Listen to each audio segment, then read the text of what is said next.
Babalik natin yung lumang sensor niya. Ayan o, ibabalik po natin yun.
Salpak natin ulit.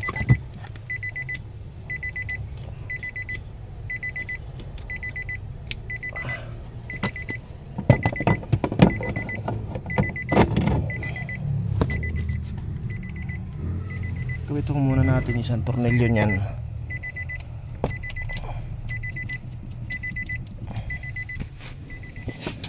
Kailangan po sa scanner, ang calibration po niya ng accelerator pedal. On muna natin.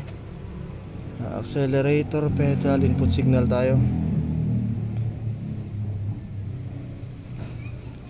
Accelerator 0.3. Tingnan natin, pero dapat 0.5 yan. Yan, 0.5 dapat yan. Tingnan mo natin kung gagana. Re-reset muna natin. Pero dati 0.5. Kapag hindi gumana, isi 0.5 natin. Okay. Default code. No DTC is detected. So, start tayo. Tingnan natin kung sasama na, no?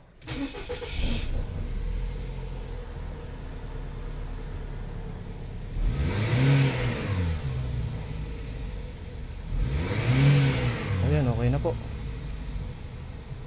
Binalik natin yung luma. Ayan na, wala nang check engine mga sir.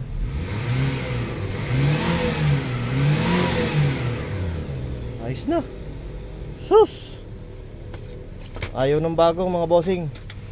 Gusto luma. Ito po talaga sakit ng mga X-Trail.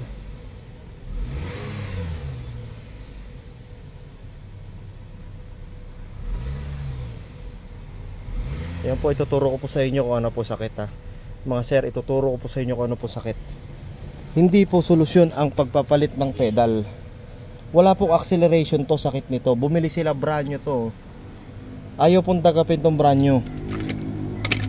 Luma po ang binalik ko. Ang ginawa ko po ito, tuturo ko po sa inyo. Patayin ko po muna, no. Actually, pangalawa ko na po sa video to na ginawa eh. Para lang po matulungan natin kayong mga may ganitong issue. At least po, tandaan nyo po ito, no. Tingnan nyo po yan. Ito po yung pedal. Sa likod niyan may butas. Ayun. Nakita nyo po yan. Nilagyan ko yan. Natanggal po yung rubber stopper niyan. Kaya nawala sa calibration yung nag-zero siya. Sa calibration yung accelerator pedal 2. Nilagyan ko ngayon yan, itong itim. Yung pong nilagay ko na yan, yan yung nandito sa lock, yung mga sa clip ng sasakyan. Saan ba yun? Dito po ako kinuha yan mga sir. Teka lang.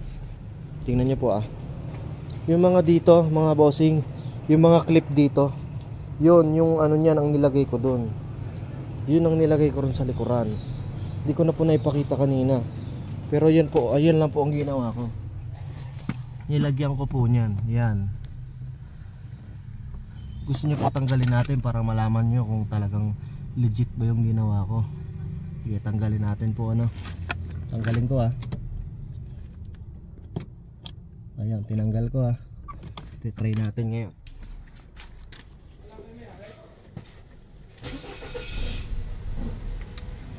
Ayan, nag-check engine na naman Wala pa yung may-ari? Ayan, walang response. Walang response. Ayan, gagawin natin yun. Off muna natin. Narinig nyo mo ba? Narinig nyo? Nag-rev na? Tulog niya sa ulo. Okay na.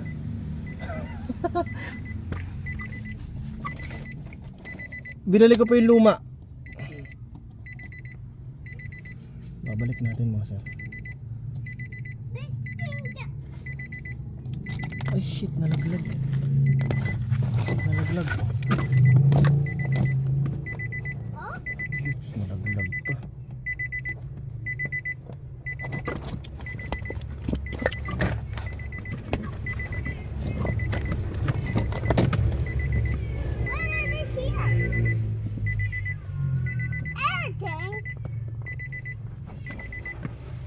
Babalik natin to.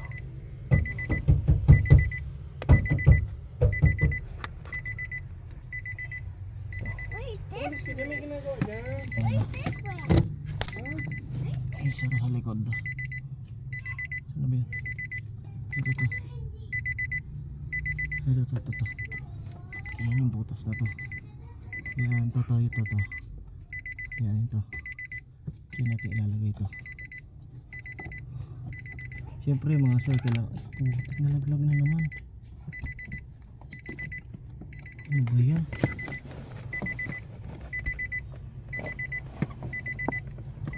Kailang bayanan nyo lang po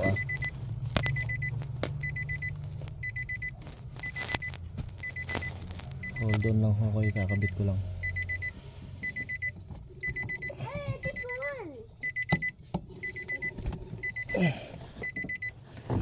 Hello? Ay, depende sa sira. Yun, pero sigurado sensor yan.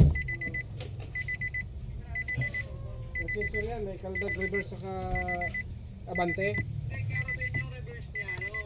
Delay. Delay, ganyan talaga yan. Axle.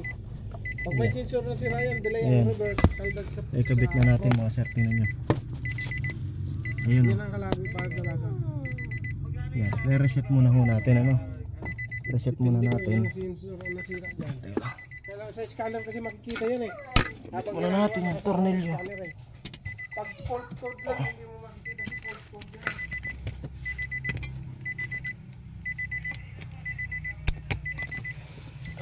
Pitan muna natin. Pakarami. Kailangan kasi tapos ginagawa yun sa scanner. Kaya makalimutan higpitan.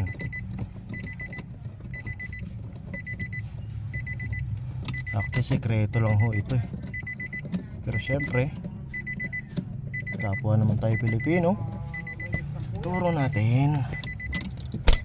Diba? Para always happy. Okay, start ulit. Reset muna tayo sa computer.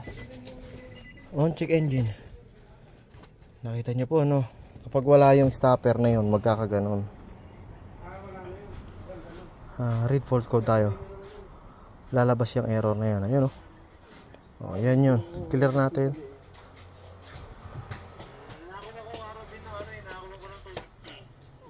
Okay, good.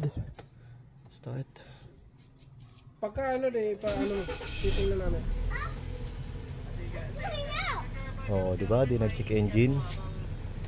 Apak natin.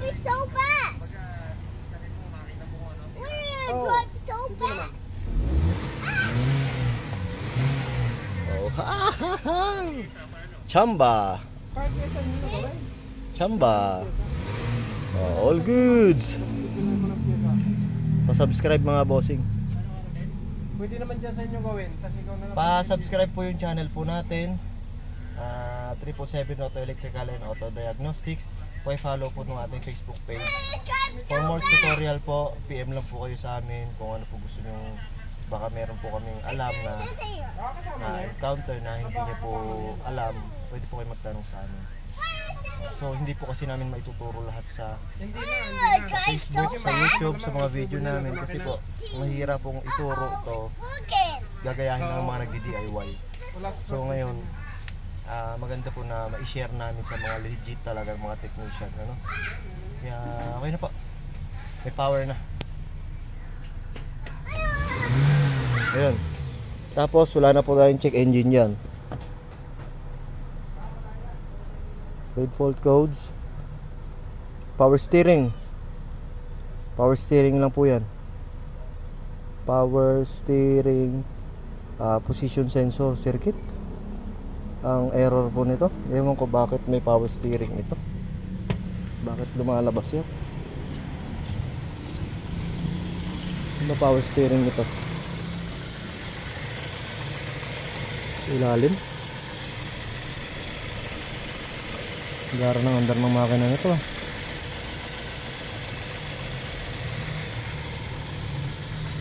Power steering. Ayun sa likod.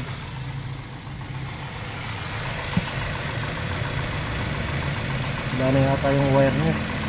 Hindi na. Yan, okay na po. Subscribe ba nga sir?